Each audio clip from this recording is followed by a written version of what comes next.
بسم اللہ الرحمن الرحیم الحمد للہ والصلاۃ والسلام علی اہلھا۔ ناظرین محترم، نہج البلاغہ میں خطبہ متقین کی تفسیر کا سلسلہ جاری ہے۔ استاد محترم، بات یہاں تک پہنچی تھی، امیر المومنین نے پہلے متقین کی راتوں کا ذکر کیا، وہ رات کس طرح گزارتے ہیں۔ پھر اس کے بعد امام فرماتے ہیں وَأَمَّا النَّهَارُ فَعُلَمَاءٌ عُلَمَاءٌ أَبْرَارٌ أَتْقِيَاءٌ، کہ وہ لوگ دن میں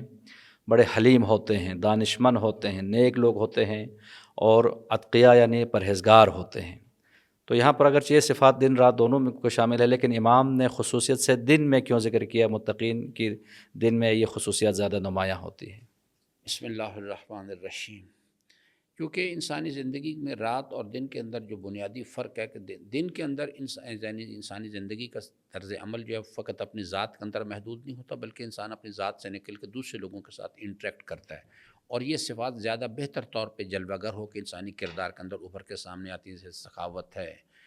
انسانوں پہ رحم دل، ان کا صلہ رحمی کرنا ہے، ان کے ساتھ محبت کے ساتھ پیش آنا ہے۔ تو یہ چیزیں جو دن کے اندر چونکہ انسان دون لوگوں کے ساتھ انٹریکٹ کرتا ہے،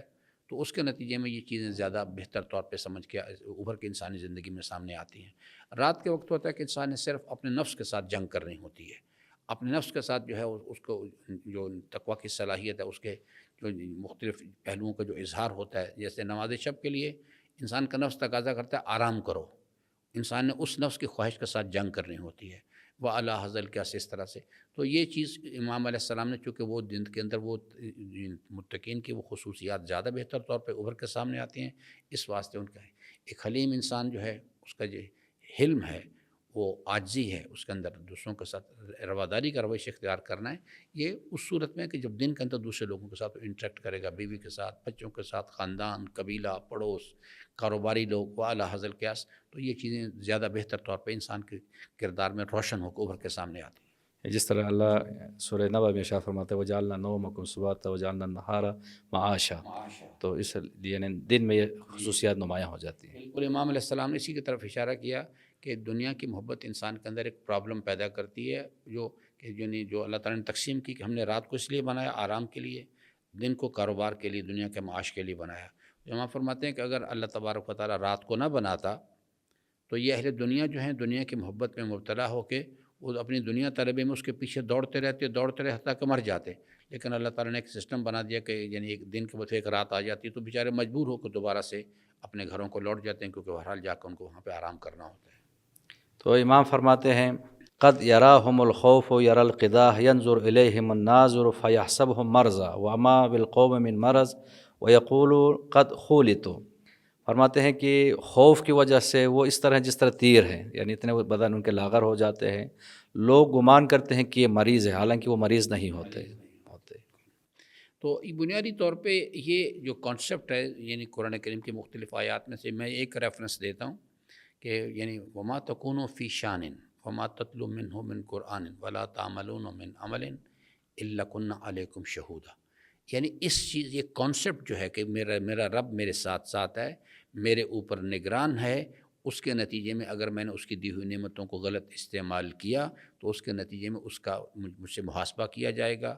جوانی کہاں صرف کر کے آئے ہو، مال کہاں سے کمایا، مال کہاں خرچ کر کے آئے ہو، اس محاسبے کا یہ چیز ہے، جو اعمال اس نے روانہ کیے ہیں آگے کی طرف، ان کے بارے میں محاسبے کا یہ جو اللہ تعالیٰ کے جلال کا خوف ہے وہ ان کو لاغر کر دیتا ہے اس چیز کے لیے۔ وہ بالکل اس حوالے سے اور یا دوسری چیز جو میں نے شرک خفی کے حوالے سے عرض کیا تھا، وَلَا تَعْمَلُونَ مِنْ عَمَلٍ إِلَّا كُنَّا عَلَيْكُمْ شَهُودًا، میں تمہارے اوپر نگران ہوں، تمہارے ظاہر پر نگران ہوں، وَأَسِرُّوا قَوْلَكُمْ أَوِ اجْهَرُوا بِهِ إِنَّهُ عَلِيمٌ بِذَاتِ الصُّدُورِ، مت گمان کرنا کہ تمہارے ظاہر پر نگران ہوں، میں تمہارے باطن پر بھی نگران ہوں، اور کہا کہ تم کسی بھی کیفیت میں آپ چلے جائیں میں آپ کے ساتھ ساتھ ہوں۔ یہ یقین جو ہے بنیادی طور پہ یہی انسانی زندگی کا اصل میں سب سے بڑا سرمایہ ہے۔ اسی یقین کی بدولت جو ہے انسان اپنے اندر صلاحیت تقویٰ پیدا کرتا ہے، تقویٰ کے نتیجے میں انسان کا تزکیہ ہوتا ہے، اس کے نتیجے میں خلوص نیت حاصل ہوتی ہے۔ یہ ایک پوری روحانی ایک ایکسرسائز ہے کہ جس کو یعنی حاصل کرنا جو ہے تقویٰ کی صلاحیت، یہ مشکل کام ہے، لیکن اس کو مینٹین کر کے رکھنا جو ہے، کیونکہ دنیا کے حوادث جب دنیا میں نکلتا ہے کاروبار کے لیے تو مختلف قسم کی ٹیمپٹیشنز ہیں، جو حضرت نے تقویٰ کے بارے میں فرمایا کہ یعنی تقویٰ کی صلاحیت کیا چیز ہے کہ انسان جو ہے وہ اس نے باریک لباس پہنا ہوا ہے ایمان کا، ایمان ایک باریک لباس ہے، جس کو، اور راستہ جو ہے وہ خارزار ہے، قدم قدم پہ دعوت گناہ حرام کی دعوت موجود ہے، کبھی عورت کی شکل میں، کبھی مال کی شکل میں، کبھی کسی اقتدار کی شکل میں، قدم قدم راستہ خارزار ہے، ہر طرف سے حرام کی دعوت ملتی ہے۔ اور فرمایا کہ طوفانی ہوا چل رہی ہے، یعنی نفس کی خواہشات کی طوفانی آندھیاں چل رہی ہوتی ہیں۔ اور فرمایا کہ ان سے ایک تقویٰ اس مہارت کا نام ہے کہ انسان اپنے اس راستے سے سفر کرے تاریک رات میں، اور خود اپنے وجود کو اور اپنے لباس کو سلامت بچا کے گزر جائے، کوئی ٹیمپٹیشن اس کو جذب نہ کرے اپنے اندر۔ یہ اس مہارت کو، صلاحیت کو کہتے ہیں تقویٰ۔ اور اس کے نتیجے میں جو بیہیویئر وجود میں آتا ہے اسے کہتے ہیں پرہیزگاری۔ اور اس پرہیزگاری کے نتیجے میں جب انسان گناہوں سے بچتا ہے اور اپنے واجبات کی ادائیگی کرتا ہے تو اس کے نتیجے میں اس کے اندر ایک تزکیہ کی کیفیت پیدا ہو جاتی ہے، اس کے نتیجے میں انسان کو خلوص سے نیت ہے، اور یہی وہ چیز ہے کہ جو انسانی زندگی انسان میں اس کو رستگار کرتی ہے جا کے۔ تو امام فرماتے ہیں وَلَقَدْ وَيَقُولُ قَدْ خُولِتُ، لوگ اس کے بارے میں کہتے ہیں اس کی عقل میں فطور ہے۔ فرماتے ہیں لا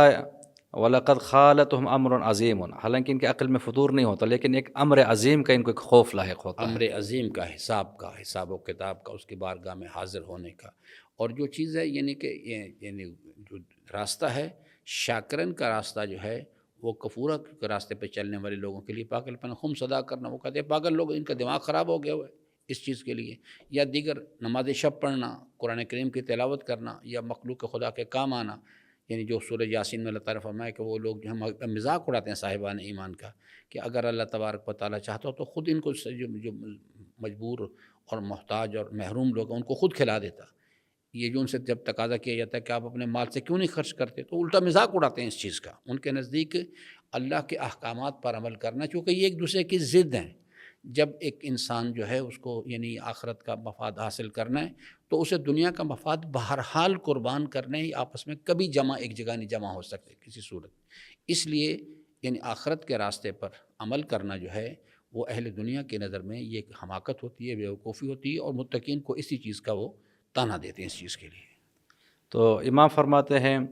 لا یرضون من اعمالہم القلیل ولا یستکثرون الکثیر، کہ وہ اپنے قلیل اعمال پہ کبھی راضی نہیں ہوتے اور زیادہ اعمال کو بھی زیادہ ہی نہیں سمجھتے۔ جی، اس واسطے کہ یعنی ان کا بنیادی کانسیپٹ جو ہے وہ یہ ہے، پروردگارہ وہ کتنی بھی فرما برداری کریں، غفرانک ربنا، وہ سب کچھ کرتے ہیں لیکن پھر بھی کہتے ہیں پروردگارہ ہم نے تیری فرما برداری کرنے کی کوشش کی لیکن تیری بارگاہ میں ہمیں بخش دے تو۔ وہ ہمیشہ اپنے اعمال کو قلیل سمجھتے ہیں اور ہمیشہ خود اپنے نفس کے اوپر شاکی رہتے ہیں، خود اپنے نفس کو نصیحت کرتے ہیں، اپنے نفس پہ تنقید کرتے رہتے ہیں اس چیز کے لیے کہ ہم اس کا حق بندگی ادا نہیں کر سکے۔ اور فرماتے ہیں فہم لانفسہم متہمون، وہ اپنے نفس کو مورد الزام ٹھہراتے رہتے ہیں، ومن اعمالہم مشغفون، اور وہ اپنے اعمال سے خود ڈرتے رہتے ہیں۔ کہ کیونکہ اس واسطے کہ ایک عمل ہے، عمل تو انسان نے انجام دیا لیکن وہ عمل جو ہے اگر اللہ کی بارگاہ میں مقبول نہ ہو سکا، کیونکہ عمل کرنے کا اختیار تو اللہ نے دیا کہ آپ کر سکتے ہیں، لیکن کیا وہ عمل اسے قبول کرنا یہ بھی اللہ تعالیٰ کے ہاتھ میں، لیکن اگر وہ اس کی بارگاہ میں یعنی مقبول نہ ہو سکا تو پھر اس کے نتیجے میں انسان کے اوپر اسے خود اس اپنے عمل سے خطرہ ہوتا ہے،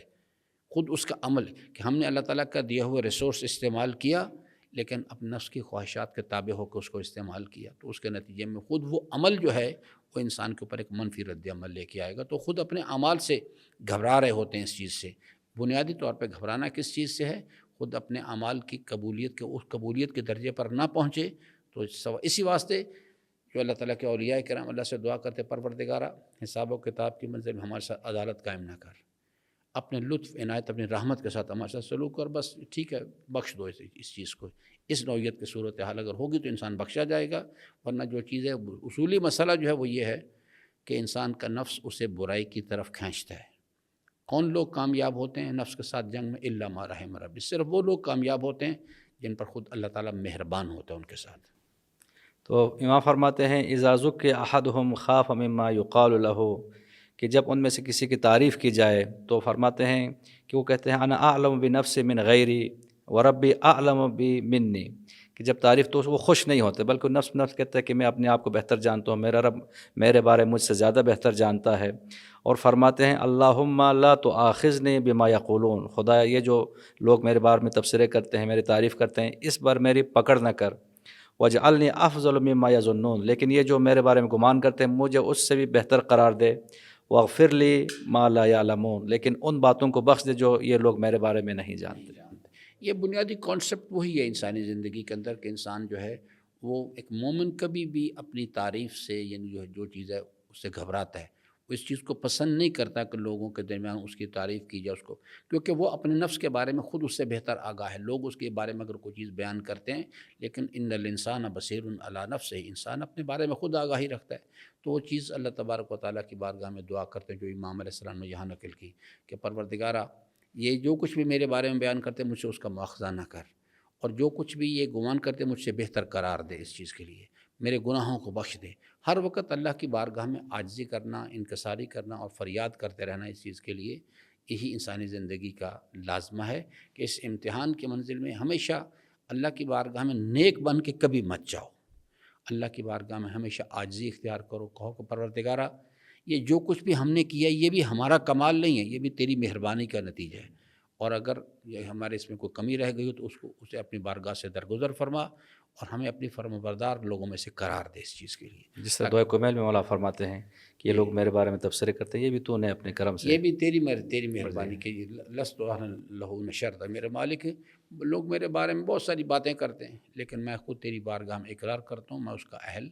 نہیں ہوں، یہ سب تیری لطف اور عنایت اور مہربانی ہے۔